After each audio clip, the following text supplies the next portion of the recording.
بسم اللہ الرحمن الرحیم۔ ناظرین السلام علیکم، میں ہوں آپ کا میزبان صابر شاکر۔ وفاقی دارالحکومت اسلام آباد سے کچھ تازہ ترین اور اہم معلومات آپ کے ساتھ شیئر کرتے ہیں۔ پاکستان کے لیے نہ ہی داخلی طور پہ اور نہ ہی خارجہ سطح پہ کہیں سے کوئی اچھی خبر موجود ہے۔ ہر شعبے میں، ہر میدان میں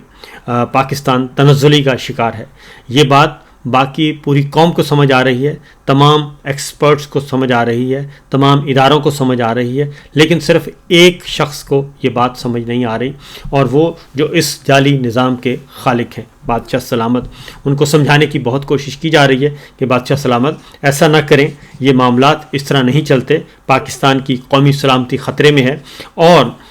ایک جھوٹا بیانیہ بنانے سے کچھ نہیں حاصل ہوگا، لیکن انہیں یہ بات سمجھ نہیں آ رہی۔ کچھ خبریں آپ کے ساتھ ڈسکس کرتے ہیں، آپ کو اس سے اندازہ ہو جائے گا کہ ہم جو بات کر رہے ہیں اس میں کتنی صداقت ہے۔ صورتحال یہ ہے کہ عدلیہ پہ قبضہ کرنے کی جو کوشش کی جا رہی ہے وہ ابھی تک بظاہر ایسا لگتا ہے کہ عدلیہ پہ قبضہ ہو چکا ہے، لیکن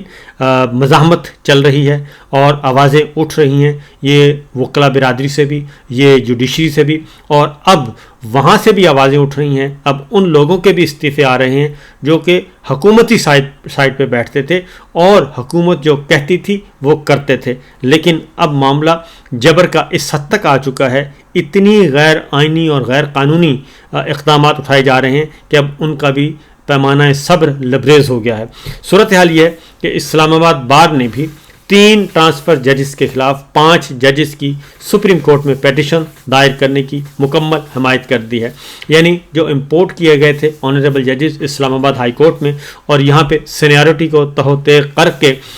جو صورتحال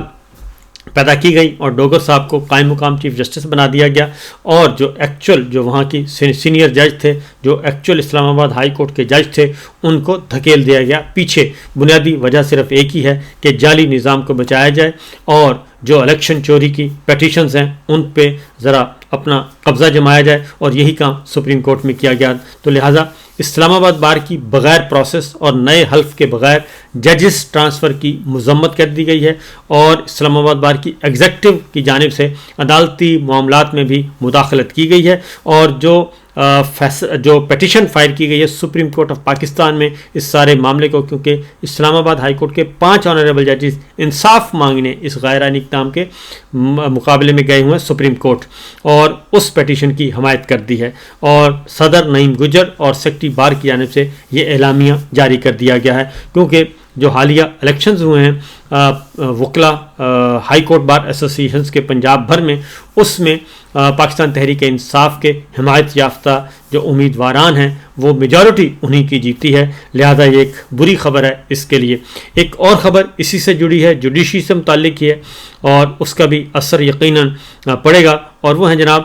پاکستان بار کونسل کے نمائندگی کرتے تھے جوڈیشل کمیشن کے رکن اختر حسین، اور انہوں نے آج استعفیٰ دے دیا ہے، اور انہوں نے جوڈیشل کمیشن آف پاکستان کے رکن ایڈوکیٹ اختر حسین نے جو حالیہ عدالتی تقرریاں کی گئی ہیں اس پہ انہوں نے ووٹ بھی نہیں دیا تھا، اپوز کیا تھا، اور صرف سرکاری جو جج تھے، سرکاری جو ٹیم تھی، صرف حکومتی ٹیم، انہوں نے ووٹ دے کے اپنی میجورٹی کی بنیاد پہ وہ سارے اقدامات کیے تھے۔ یحییٰ آفریدی صاحب حکومت کے ساتھ گئے تھے، جسٹس امین حکومت کے ساتھ گئے تھے، اور ان کے ساتھ تھے لا منسٹر، ان کے ساتھ تھے اٹارنی جنرل، یہ لوگ ان کے ساتھ تھے۔ باقی جو جسٹس مندوخیل صاحب بھی، ایون جسٹس منصور علی شاہ صاحب، جسٹس منیب اختر صاحب، عمر ایوب صاحب، شبلی فراز، بیرسٹر علی ظفر صاحب، یہ سب بائیکاٹ کر گئے تھے، لیکن اس کے باوجود جسٹس یحییٰ آفریدی صاحب جو ہیں انہوں نے گورنمنٹ کی سائیڈ لی، اور یہ غیر آئینی غیر قانونی تقرریاں کر دی تھیں سپریم کورٹ آف پاکستان میں، اس کو اپوز کیا، اور اس کے بعد آج جوڈیشل کمیشن آف پاکستان کے رکن ایڈوکیٹ اختر حسین نے اپنا استعفیٰ چیئرمین جوڈیشل کمیشن جسٹس یحییٰ آفریدی کو بھجوا دیا۔ اختر حسین صاحب نے اپنے استعفے میں لکھا ہے کہ جوڈیشل کمیشن کی رکنیت سے استعفیٰ دیتا ہوں، پاکستان بار کونسل نے مجھے 3 بار یہ موقع دیا جو میرے لیے اعزاز تھا، لیکن اپنے فیصلے کی جو وجہ بتائی، انہوں نے کہا جی حالیہ عدالتی تقرریوں سے متعلق تنازعات کی بنا پر مزید کام جاری نہیں رکھ سکتا، اس لیے میں اپنا عہدہ چھوڑ رہا ہوں۔ اب میں آپ کو یہ بتا دوں کہ معاملہ کیا ہے۔ معاملہ یہ ہے کہ حکومت کی طرف سے پریشرائز کیا جاتا تھا کہ سرکاری سیاسی جج بھرتی کیے جائیں، تو سیاسی ججز کی بھرتی کے خلاف یہ سارا اقدام اٹھایا گیا ہے، اور اب جوڈیشل کمیشن کے اختر حسین جو ہیں بلا منہ یہ گورنمنٹ کو سپورٹ کرتے تھے، لیکن اب ان کا بھی جو ہمت جواب دے گئی ہے کہ اس سے زیادہ میں غیر آئینی غیر قانونی اقدامات کو سپورٹ نہیں کر سکتا۔ تو اس لیے آنے والے دنوں میں جی معاملہ جو ہے یہ ابھی تک جوں کا توں ہے، اور غیر آئینی ترمیم کے نتیجے میں پی سی او عدلیہ اور پسند کے چیف جسٹس، پسند کے جج صاحبان، پسند کی سینیورٹی، یہ جو ساری چیزیں ہیں یہ چیلنج ہوئی ہیں سپریم کورٹ میں، اور انہوں نے الٹیمیٹلی یہ زیر بحث آنی ہے، اور اس پہ ابھی تک یہ تنازع شروع ہونے والا ہے، اور وکلا برادری وکلا ایکشن کمیٹی بن چکی ہے اور وہ بھی اپنی جدوجہد جاری رکھے ہوئے ہے۔ دوسری جانب متحدہ اپوزیشن جو ہے وہ آہستہ آہستہ مزید متحد ہو رہی ہے، اس میں مزید اضافہ ہو رہا ہے، اور سندھ کے دورے پر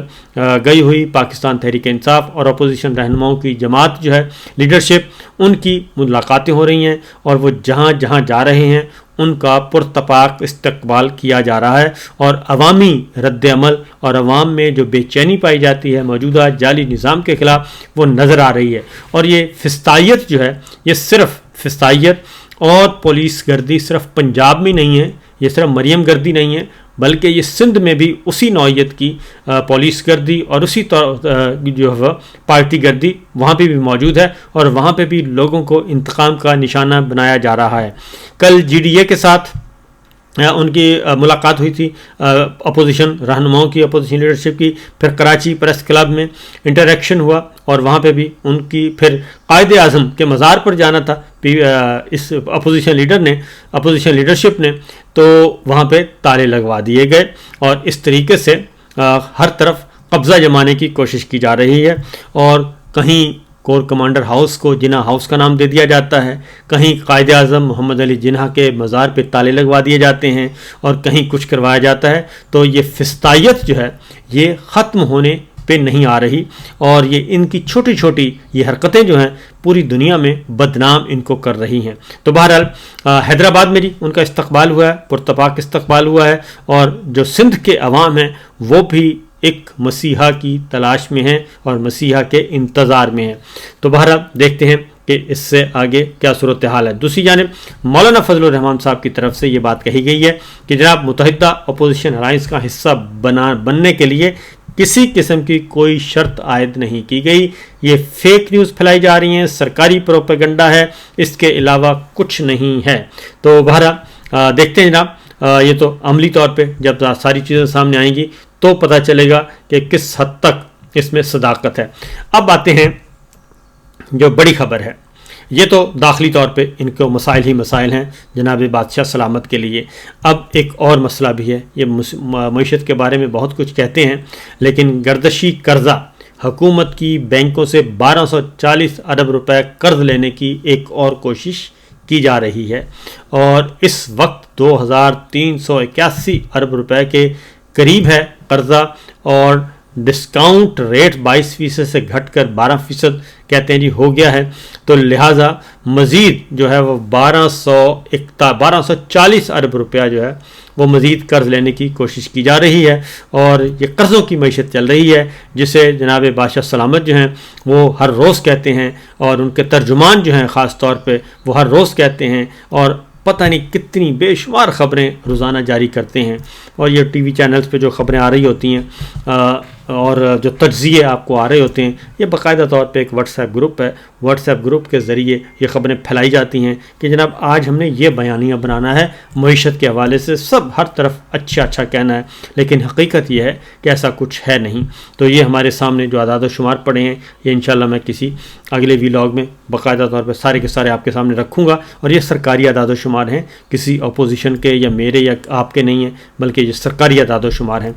اب آتے ہیں امریکہ کی طرف سے جی، ان کے لیے کوئی خبریں اچھی نہیں آ رہی، اور اس حد تک ان کے لیے حالات خراب ہیں کہ آپ تصور نہیں کر سکتے، اور اب جو پاکستان کی معیشت کی تباہ حالی کے بارے میں بھی وہ کہتے ہیں کہ فوج ہے اس کی ذمہ داری، اور پاکستانی معیشت پر فوج قابض ہو چکی ہے، اور پاکستان کی معیشت پہ، پاکستان کے سسٹم پہ فوج قابض ہے، اور اس قابض فوج کا معاملہ جو ہے، اور ظاہر سیدھا سیدھا وہ کہتے ہیں جنرل عاصم منیر صاحب ہیں اس کے ذمہ دار، اور انہی پہ سارا ملبہ جاتا ہے، اور وہی ٹیم لیڈر ہیں، وہی سب کچھ کر رہے ہیں۔ تو اب فائنینشیل ٹائمز کا جو تازہ آرٹیکل آیا ہے اس میں بھی یہ ساری باتیں کھل کر بیان کر دی گئی ہیں۔ تو میرا خیال ہے کہ اب جو بربادی کے قصے جو ہیں وہ دنیا بھر میں اس وقت سنے جا رہے ہیں۔ اب آتے ہیں جو سب سے بڑا ایشو، سب سے بڑا خطرناک معاملہ۔ عمر ایوب صاحب نے یہ کہا ہے، اور اس سے پہلے مولانا فضل الرحمان صاحب فلور آف دا ہاؤس قومی اسمبلی میں یہ بات کہہ چکے ہیں، اور وہ کہہ چکے ہیں کہ بلوچستان کی اس وقت سچویشن کیا ہے۔ پہلے ذرا میں آپ کو سنواتا ہوں عمر ایوب صاحب کو، ان کی گفتگو سنیے تاکہ آپ کو اندازہ ہو سکے کہ معاملہ کیا ہے۔ اس وقت آپ کا بلوچستان کے 7 سے 8 اضلاع خواتین و حضرات، 7 سے 8 اضلاع یونیلیٹرل ڈکلریشن آف انڈیپینڈنس کی طرف ان کا ذہن گیا ہوا ہے۔ میرے منہ میں خاک،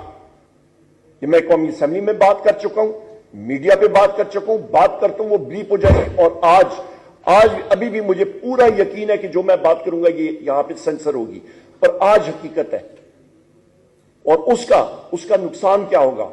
خدا نہ خواستہ وہ یہ کرتے ہیں، آپ کے جو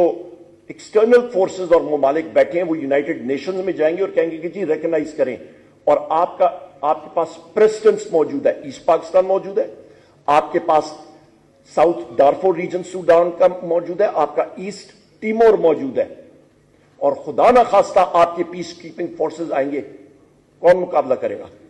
کیسے کریں گے؟ لہذا خدا را ہوش کے ناخن لیں، کہتے ہیں نا اسمیل دا سالٹ، ریالٹی چیک لیں۔ یہاں پہ آپ لوگ، یہ سچویشن ہے جناب، یہ صورتحال ہے، اور یہ صورتحال ایسی نہیں ہے کہ اس کو اگنور کیا جا سکے، لیکن یہ باتیں سب کو سمجھ آ رہی ہیں، صرف ایک صاحب کو سمجھ نہیں آ رہی، اور جو اس نظام پہ قابض ہیں اور جو اس نظام پہ کنٹرول حاصل کیے ہوئے ہیں، ان کو شاید آنے والے دنوں میں شاید ان کو سمجھ آ جائے، لیکن اس وقت اللہ نہ کرے کہ معاملہ بالکل ہی آپ کے کنٹرول سے نکل جائے۔ اس کے ساتھ ساتھ اپوزیشن اتحاد نے بھی تحریک تحفظ آئین پاکستان کے وفد کی سندھ ترقی پسند پارٹی کے سربراہ ڈاکٹر قادر مقصی سے بھی ملاقات ہوئی ہے، تو تمام ایسی آوازوں کو دستک دی جا رہی ہے جہاں پہ محرومیاں پائی جاتی ہیں، ان سب کو ساتھ میں لانے کی کوشش کی جا رہی ہے۔ میرا خیال ہے کہ یہ ایک اچھی ایفرٹ ہے، اور اس ایفرٹ کو آگے بڑھنا چاہیے۔ دوسری جانب ایک اور بھی پاکستان پیپلز پارٹی کے گورنر پنجاب ہیں، وہ یہ کہتے ہیں کہ عمران خان صاحب کے بارے میں ان کو بالکل اندازہ نہیں تھا کہ وہ اس ہمت کے ساتھ، طاقت کے ساتھ جو ہے وہ جیل کاٹیں گے۔ وہ کیا کہتے ہیں ذرا سنیے۔ میں سمجھتا تھا ذاتی طور پہ کہ خان صاحب جو ہے وہ مہینہ ڈیڑھ بھی جیل نہیں کاٹ سکتے، تو یہ کہتے ہیں مہینہ ڈیڑھ بھی جیل نہیں کاٹ سکتے، لیکن انہوں نے بڑی جواں مردی کے ساتھ انہوں نے کہا جی کہ تمام اندازے ہمارے غلط ثابت ہو گئے ہیں، اور یہ سب کچھ ہو رہا ہے۔ باقی خبریں انشاءاللہ اگلے ولاگ میں آپ کے ساتھ ڈسکس کریں گے جی، کیونکہ صورتحال بہت ہی گھمبیر ہے۔ ایک اور جاتے جاتے ایک اور خبر آپ کو دیتا ہوں کہ عمر ایوب صاحب نے ایک اور بات بھی کی ہے، کیونکہ جوڈیشری کو کون چلا رہا ہے، ذرا سنیے۔ یہاں پہ جوڈیشری جو ہے، میں برملا کہتا ہوں، آپ کی ایجنسیز 5 انٹیلیجنس ایجنسیز ہیں۔ میں دیکھتا ہوں کہ یہ نیوز کلپ کن چینلز کے مالکان میں اتنا دم خم ہے کہ وہ یہ نام چلا بھی سکے نیوز میڈیا پہ یا لکھ بھی سکے۔ میں نیم کر دیتا ہوں: ISI، MI، IB، FIU، special branch. ابھی میں نے نام لیے۔ یہ لوگ انٹرفیئر کرتے ہیں جوڈیشری کی ورکنگز میں، اور جوڈیشری نے خود اس چیز کو اکنالج کیا ہے۔ جس دن انٹیلیجنس ایجنسیز کا اور باقی لوگوں کا عمل و دخل اسٹیبلشمنٹ کا جوڈیشل ورکنگز میں ختم ہوگا، پاکستان ترقی کرے گا۔ جس وقت نہیں ہوگا، ملک ترقی نہیں کرے گا۔ بہت شکریہ۔ جو چیف جسٹس سے ملاقات ہوئی اس پہ بھی بات ہوئی ہے کہ اس کا کردار محدود کیا جائے۔ بالکل کیا تھا، میں بالکل بلنٹ آدمی ہوں، میں تو نام لیتا ہوں، میڈیا میں ہمت نہیں ہے کہ وہ نام لے سکے۔ بہت شکریہ۔ یہ ہے جناب صورتحال، حقیقت یہی ہے کہ اس وقت جو پاکستان کے تمام ادارے، پاکستان کا سسٹم بادشاہ سلامت اور ان کے ماتحت جو ہیں ان کے کنٹرول میں ہے، جس کی وجہ سے حالات بہت ہی خراب ہوتے جا رہے ہیں۔ فی الوقت اتنا ہی، اجازت دیجیے، اللہ حافظ۔